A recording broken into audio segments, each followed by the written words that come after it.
Hola chicos, ahora vamos a continuar con los mandatos afirmativos y negativos con usted y ustedes. Much like our negative to commands, we're going to use this chart that we take the yo form, chop off the yo, and then add the correct ending depending on who we're talking to. This is when you're talking to a person or a group with whom you are not familiar with or someone that you'd use respect with. Okay, so let's take the yo form. Yo ando, yo como, abro, salgo, ofrezco, escojo, incluyo.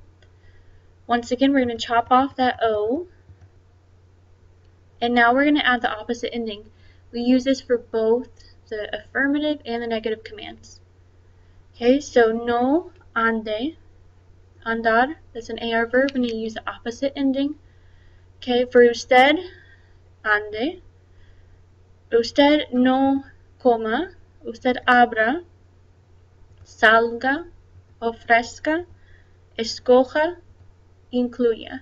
Notice that I'm using the exact same process. The endings are going to be a little bit different depending on who I'm talking to. Usted, I'm going to use the usted form, changing the ending to e or a. Okay, for ustedes, I'm going to use the opposite ending once again.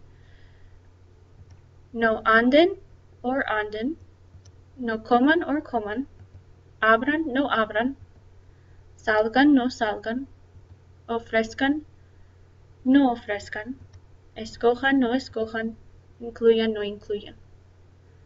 Okay, just like with our negative to commands, once again we're going to take the yo form, saco, juego, cruzo. We're not going to take the yo form here for these irregular verbs.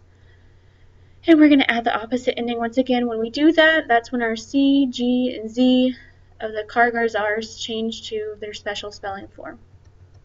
Okay, no saque, no juegue, no cruce. Of course, those can work as affirmative commands as well. De, este, sea, vaya. These are irregular, so you just have to remember them, but luckily for us, they're very similar to the to form. Okay, with our ustedes commands, saquen, jueguen, crucen.